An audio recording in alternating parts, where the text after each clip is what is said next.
Eu brinco que quando a gente pensou no Sports Market Makers, cara, foi para ter episódios exatamente como esses, né? Porque, pô, muito legal, assim, às vezes o bastidor da bola e tudo mais, mas isso a gente já tem ali no mercado, né? Então, entender os processos, quais são os elementos de tomada de decisão por parte do gestor, faz muito parte desse berço do que a gente pensou como conteúdo. Então, é um prazer te ter aqui. Mas te ouvindo falar, eu não consigo deixar de pensar, como pai que sou hoje, no fator antropológico, né? Qual que é o desafio da gente implementar elementos tão empresariais para um produto final que é o atleta, principalmente o atleta jovem, que tem tão pouca capacidade, primeiro pela idade e também, óbvio, né, às vezes pelo processo de formação socioeconômico desfavorável, né? Cara, qual que é a dificuldade de implementar tudo isso para crianças, né, para adolescentes? Eu diria que o ecossistema resultadista, eu acho que talvez seja o principal vilão disso que você acabou de colocar.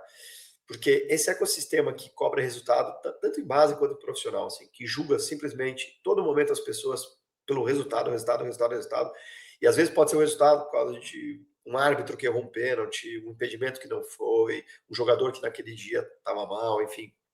E aí, para mim, a resposta que eu diria de como você pode resolver esse problema de maneira técnica, Bruno, é criando um departamento, mas pode não ser um departamento, um setor, análise de desenvolvimento. É algo inovador que a gente tem feito aqui no futebol, no Esfera a gente começou a fazer isso também. Como é que funciona esse, eu vou chamar de departamento, mas como é que chama esse departamento de análise de desenvolvimento? A maioria dos clubes hoje, eles têm na sua categoria de base, que é o que você colocou, a questão de crianças e adolescentes, análise de desempenho. Então, o que ele faz, esse analista dos clubes?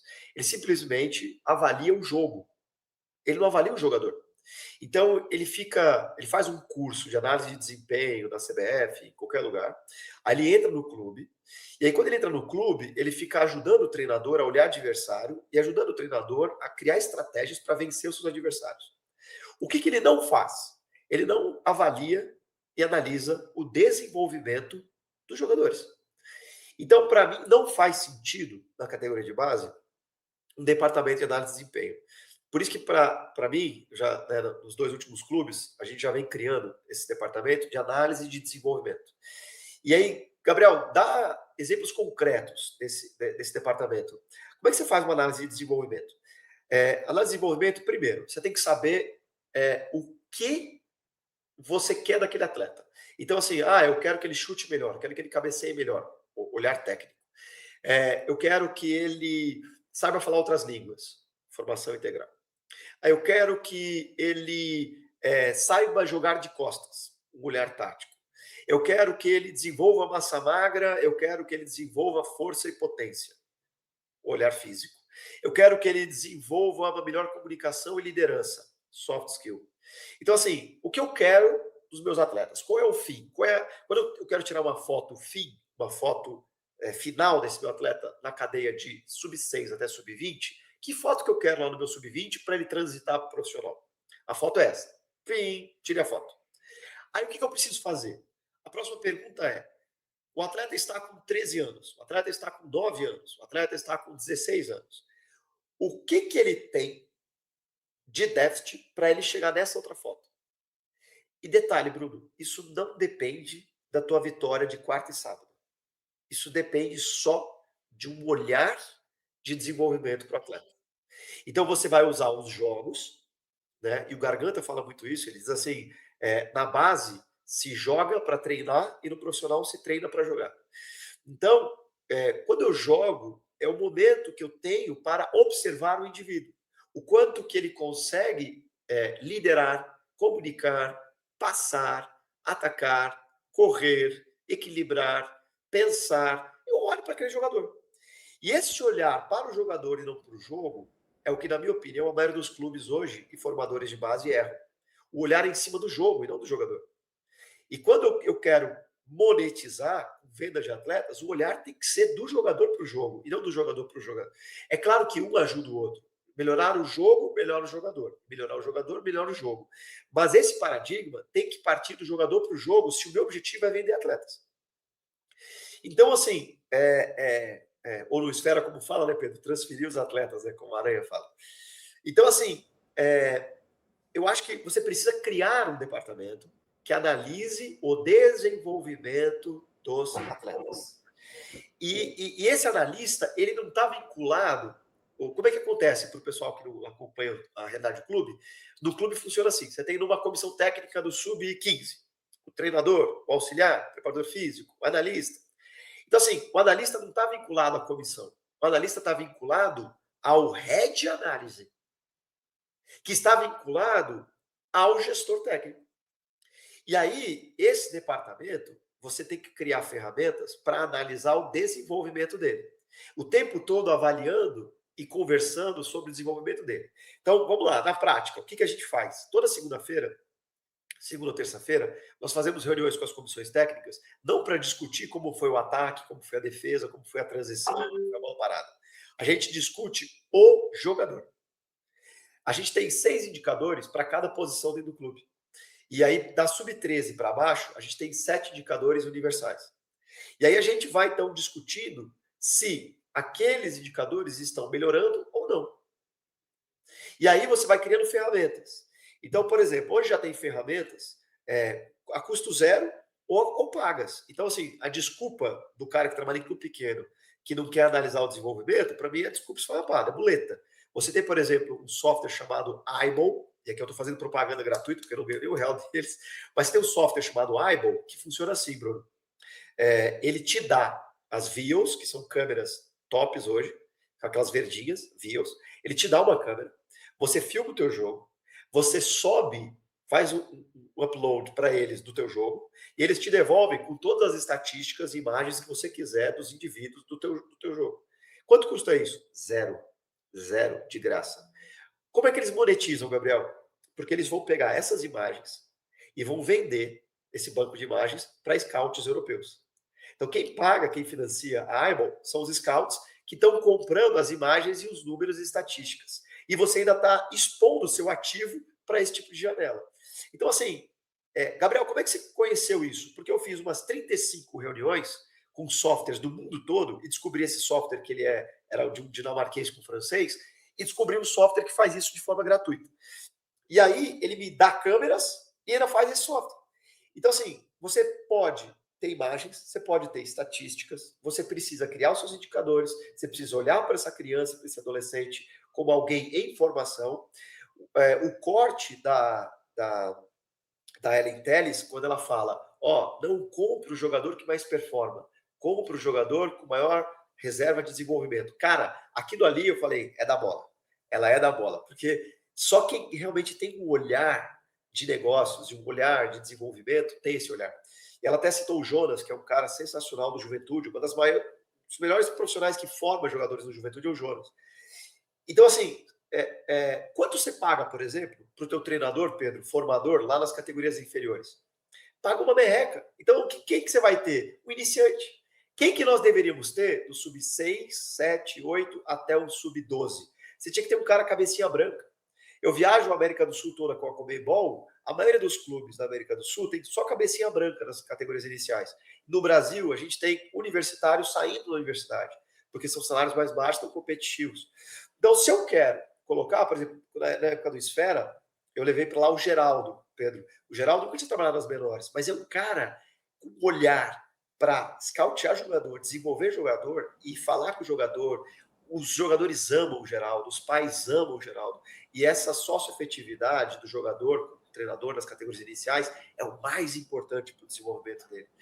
Então, assim, investir no desenvolvimento dos treinadores das categorias iniciais, investir num setor de análise de desenvolvimento, mais do que análise de desempenho, se ganha, se perde, se ataca, se não ataca, se entra no último terço, se o adversário neutraliza ou não.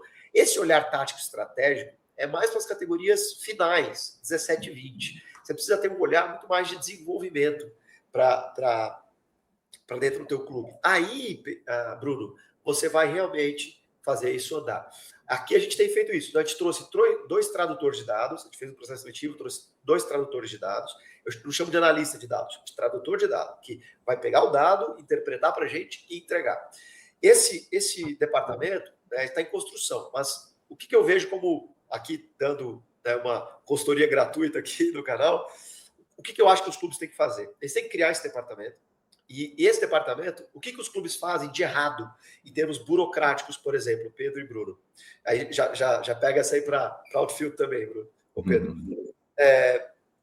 O que os clubes fazem de errado? Os clubes é assim, ó, o cara faz um relatório de Excel, Power BI, PowerPoint e Word. Desses relatórios que eles fazem, o que ele faz? Ele sobe em PDF no grupo de WhatsApp dentro do clube. Aí, do grupo de WhatsApp, o coordenador pega e armazena numa nuvem. A pergunta que eu faço é, o presidente vê? Não. O C-Level vê? Não. O diretor executivo vê? Não. O diretor executivo da base vê? Não. O gestor técnico vê? Não. Então, assim, para que eu produzo uma montanha de relatórios, de dados, dentro dos clubes, que ficam armazenados em nuvens e em PDFs? Não é mais inteligente esse meu setor de análise e de desenvolvimento produzir real-time, na mão de um app, de um software, de um aplicativo, do presidente, do diretor executivo, do CEO, do diretor executivo da base, que são os tomadores de decisões, a 2, 3 cliques a informação que ele quer? Eu faço um desafio com qualquer presidente, CEO que está me ouvindo aqui, que escreva nos comentários abaixo aí. Eu faço um desafio, Pedro, que é o seguinte, duvido que esses caras tenham informação que eles querem na palma da mão deles em 3 ou 4 cliques. Normalmente, o que eles têm que fazer? Pega o telefone, liga. Ô, coordenador técnico, vê lá com a sua comissão técnica tal informação, porque eu vou entrar numa reunião agora com um grupo de agentes que quer comprar o jogador tal e preciso apresentar os dados do GPS para ele. Então, assim, eu não tenho isso real-time na mão. Isso tem que ser, assim, ao invés do clube ficar jogando dados para nuvens, em PDFs e WhatsApps, e até mesmo softwares que os clubes contratam, mas que ficam ali mortos, não é mais fácil tudo isso não centralizar no clube, centralizar no jogador. O presidente do clube, o CEO do clube, o diretor executivo, o gerente de base, ele tem que fazer um clique e o jogador tem que estar real-time na mão dele do que ele fez no último jogo. Os minutos jogados, de todos os dados físicos, dados psicológicos, educacionais, se fala outra língua, se não fala, nível de inglês, nível de espanhol, se tem cidadania italiana, se tem cidadania portuguesa, se tem quais posições que ele jogou. Um exemplo de um relatório bom, qualitativo, técnico. Final do ano, pede para cada treinador, desde o sub-6, sub-7, escrever um parágrafo descrevendo o jogador. Não fica colocando muito quantitativo, assim, sabe? De 7. Sprint, 8. Não, fala assim, cara, escreve num parágrafo aí, todo mês, escreve num parágrafo sobre o que você... Escreve o jogador no parágrafo. Tenta imaginar o treinador escrevendo um jogador de janeiro a dezembro no parágrafo durante um ano.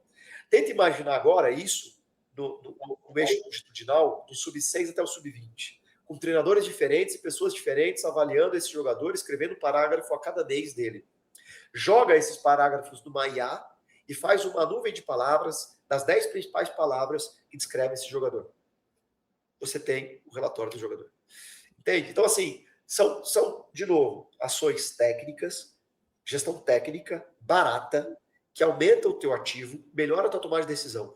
Pergunta para os presidentes, para os CEOs e executivos, qual jogador das suas categorias de base é o mais promissor de vendas para os próximos 3 anos? Eles não têm essas respostas. Ele vai dizer o artilheiro do 17, mas às vezes tem um ano par, um 14, um 16, um 18, que está com minutagem baixa, que é o maior. Mas ele não sabe, porque está no ano par, não está jogando. Então, assim, esses tipos de relatórios tem que estar real-time na mão dos caras que tomam decisões dentro do clube. E aí, de novo, a gente volta lá na nossa conversa inicial. Os gestores técnicos não pensam em jogar esse nível de informações na mão dos ar-condicionados, dos estratégicos tomadores de decisão do clube. E esses também não pensam como elencar e dialogar com esses gestores técnicos das informações que precisam. E aí é onde, para mim, é um dos gargalos que a gente não anda. E o que é o mercado comprador também, né? Eu sempre gosto de brincar, uma conversa que uma vez eu estava tendo com o Edu Dias lá do Futuro, e, pô, a gente falando a quantidade de zagueiros que estão saindo do Brasil para clubes europeus. Então, assim, cara, também, às vezes o artilheiro lá não é o que o mercado está querendo comprar. Ele está querendo comprar zagueiro que tenha boa saída de bola, né?